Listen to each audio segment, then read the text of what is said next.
Nous sommes en 1898. Au cœur d'Akpro Miserete, un petit village niché dans les collines, une vie commence. La Sissi Hassani Senatou voit le jour le 7 décembre, entrant dans un monde à l'aube du XXe siècle. Le village était paisible à cette époque, un lieu où la vie s'écoulait à un rythme différent.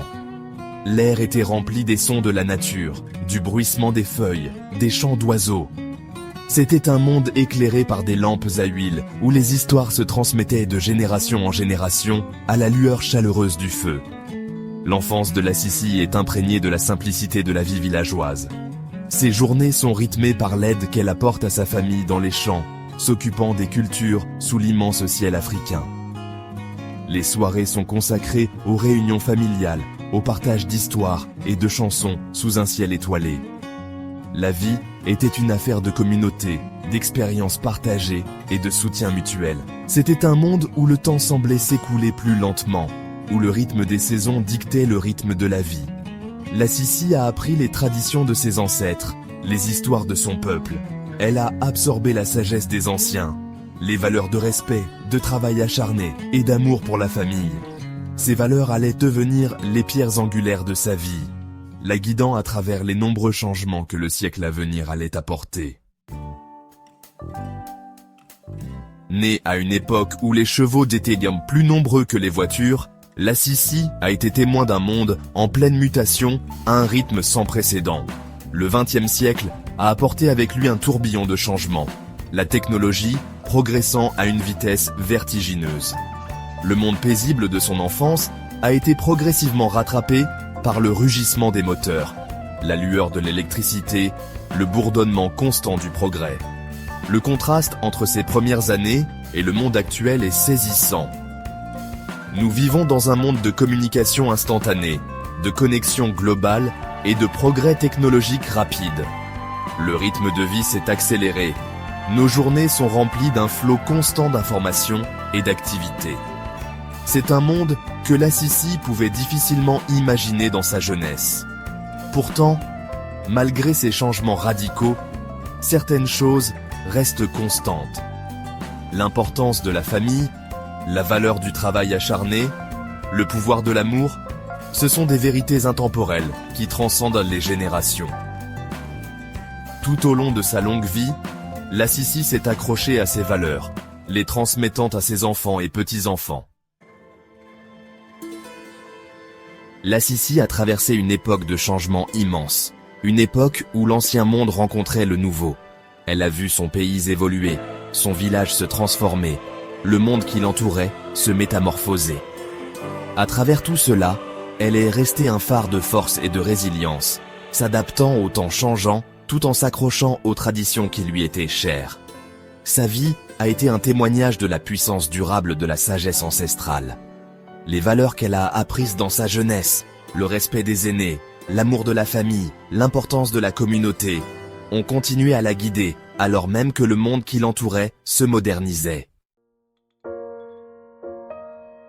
Au fil des ans, la vie de la Sissi s'est épanouie. Elle est devenue mère, son cœur s'agrandissant à chaque nouvelle vie accueillie dans la famille. Puis, elle est devenue grand-mère, transmettant sa sagesse et son amour à une nouvelle génération. Ses petits-enfants lui ont apporté une joie immense. Elle passait des heures à leur raconter des histoires de sa jeunesse, partageant la sagesse qu'elle avait accumulée au cours de sa vie.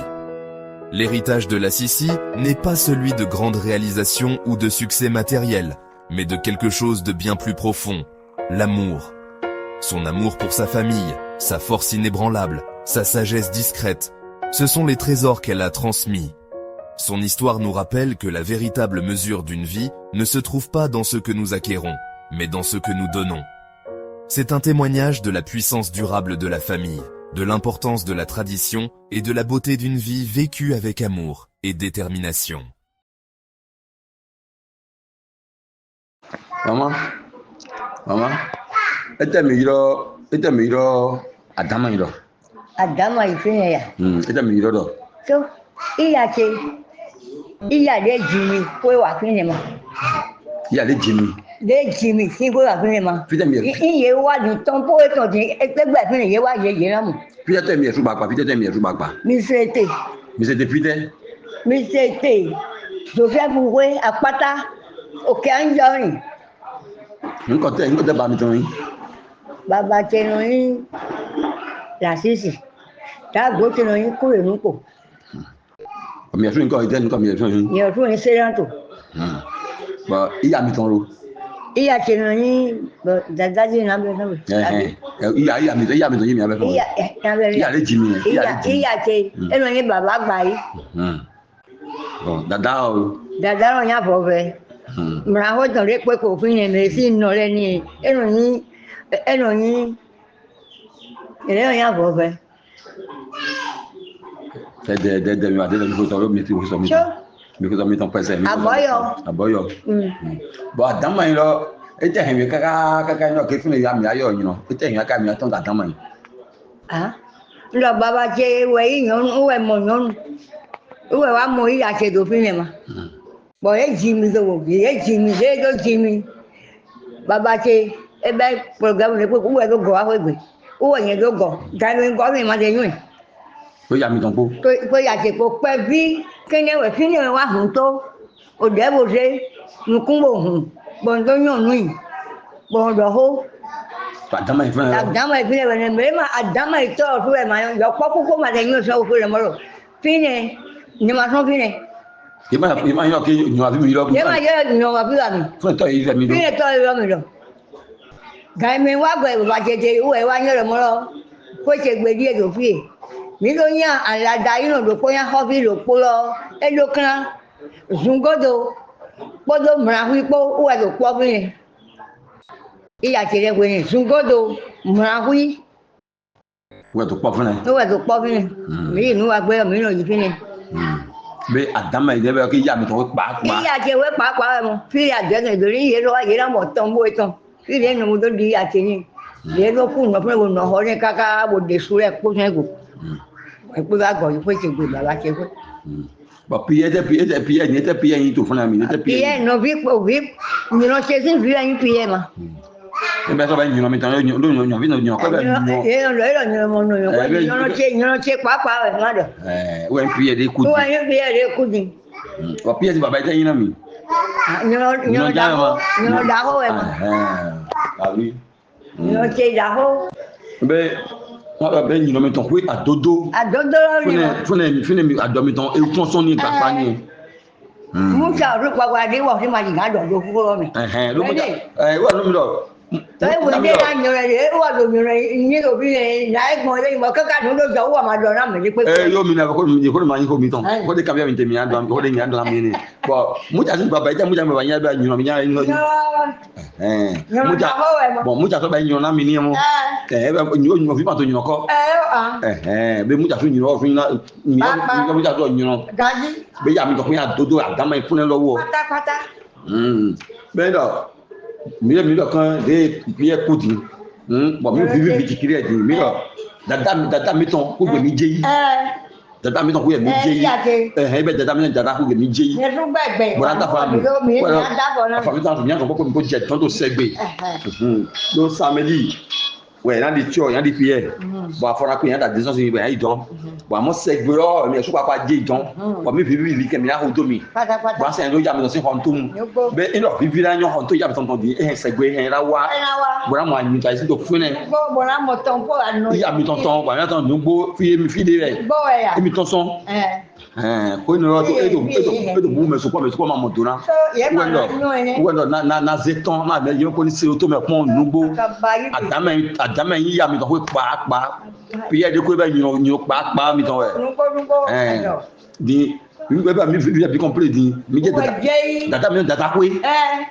data mi data mi je yi ko fi mi tele be fi tikire be mi no fi tikire je we don no dinte we aka obi mi lo ni e to wa ifo we be mi se te we kan wu ni ya mi to ko funa mo ko bi to be mi se te ko de dinte ro na mi tire yendo si bonyo no jijo na mo to mo do ra mi wa te àdánwò àtẹ̀lé. Kó lè tukà ló tukà jẹ́ orúkọ tó o sọ na pípírí Kpikpili yɔ le grandma tɔn dzi le bi kpatakpata nɔvi sunu nɔvi nyɔnu yɔkpɔkpɔ me ko bi kpatakpata ko le nɔte le xɔ dɔ ɖi ɖo yame ɔku yagbɛ ko gbɛ bɔn nusukpɔtɔ bubu ɔmɔ anyi fi nkpɔ nusukpɔ budo mɛ ka jɔ bɔn amɔ bɔ yɔ ke fúnɛ tɔ adama yi tɔ wɛnyi iya yi tɔn ko bɔn se mɔ adunjɔ gbɛ ko gbɛ pɛ asɔn na mɔ wo gangan zɔn yi do nyɔ kó ba tsi kó yi lɛ se yɛ to kó dza kó mɔto egbɔnkadzi fún egbɔnkadzi hàn fún bɔn mi wá fún ẹ tán zan hó mɛ de bɔn mi nɔ fún ẹ aladza gbɛ gbɛmɛ sugbɛ kó gbɛ tán mɛ bɔn mi wá fún ẹ nɔ fún ẹ bɔn yɔn ta ampudu hóhó tɔn bɔn no wɛn no nyɔ kɔn fún ẹ bá yí yàmi tɔn koe bɔn mi se tó mo da yɔ hɔ godo kó kó tí mo tó hɔ godo kpakpa tó gɛn wɔlɔ mɛ bɔn mi nɔ fún ẹ fún ẹ nyɔ ké yàmi tɔn koe ni bɔn mɛ sugbɛ àgbẹ̀ mi ma yɛ ma nyɔ fún nugbɔ fún ẹ yín yɛ amɔ bɔn mo jà ma tɔ do ele ya dɔ kɔn emi tɔ fún ẹ tɔ mɛ de kpekpe ema do de ya kɔn o fún ẹ tɔ mi amɔ gane ho di mutsa mɛ kɔn mutsa si ko gbe bɔn kɔn mutsa ni mi yɔ mutsa dɔ nyɔnɔ mutsa dɔ yɔ dada eba mutsa si ya eda si tó fún ẹ wɔlɔ ni yɛ tó yɛ sɔn e ma. mutsa mi yɛrɛ yɛ dɔrɔn tanyi adodo tanyi dahɔ adodo yɛ wɛn tanyi dahɔ yabi yɛ tɔn wɛn mutsa yɔ dɔ.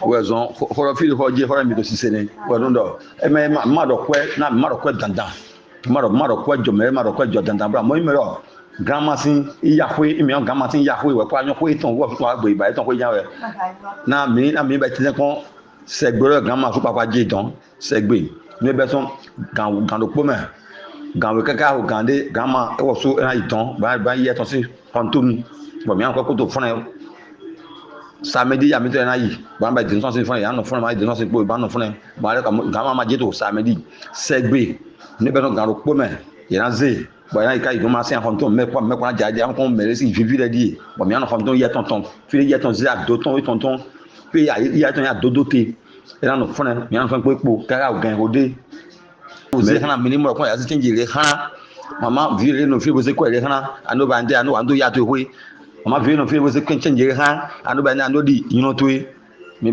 di ke yan mi jɛ to gbɛ wɛ nu ɛmɛ kɔ yɛn kɔ mi yàn na kɔ jɔ mi di ke mi ba yɛrɛ de mi di ɔgbɔn mi ba gbɔn mi yɛrɛ nyɔ mi di rɛ ndɔ gbe mi sɔ mɔ sosi gbe sunu mɛ nyɔnu mɛ yɔkɔ mɛ ko mɛ kpɔ mi do to ko tse ganji ma bi ɔkɔ mɛ de ya mɔ kɔ jɔ de kɔ mɛ de do kɔ yina do se hã ikɔ afɔ do se hã yasɔ nga wa bo jɛte ete gbɔ do kɔ to sɛ gbɔ mi yàn kɔ ko mɔ ko mɔ do to iye tɔ si yɔ do kɔn eto gbɛ gbogbo di gbogbo an do iye tɔ fo eto gbɔ ko etɔ nkan tɛ wa ko ne yan wɛ mɛ ne ma ŋa yɔ kɔ mi dɔ pɔn e ma an do iye tɔ fo pɔn ba bɛ ba etɔ fo mi na hɔn to wɔ wɔ so akpatsi fi di ne ko di ɛna ko dɛ nani ka ko mi tɛ bi kɔta ko di amɛ bi kpatakpata bi wɔ do ze si yɛn wɔ mi ko to kpɔ di mi se di ɛna ko di nani ka ko mi tɛ bi kpatakpata bɛ ta dza mɛ ta yɛ ɛna ko di amɛ bi kpatakpata. ndo yɔ kpɔ tsi rɛ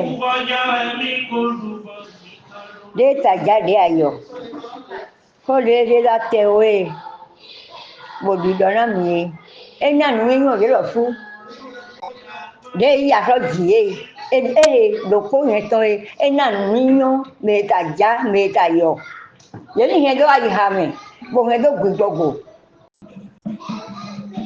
boyi do wue ma dzi o vi yɛ do fi ma do ahɔn ena do amɔ kia to yɛ si tori nu yɛ do kia nu dodo wɛ yɛ ba yɛ do hɔn to mɛ di mɛ lɛ ma do gugu wa mi lɛ ogu wa yi amɔ de yɛ se na ye yɛ ni lɛ kpɔn gbɔmɔ bɛ nu gbɔma wɛ ma hɔ yɛ tɔn lɔ e di dɔ ayi wɛ ya mɛ lɛ ti amɔ dɔ ni kalu ko mi fɔn nyɔnu de fi di yɔ efɔ fɔn mi fɔ amɔ mɛ kpete bɔnsɔ wa fɔ fɔn to kɔ fi fɔn fi de sɔn ovi nyɔnuvi sunuvi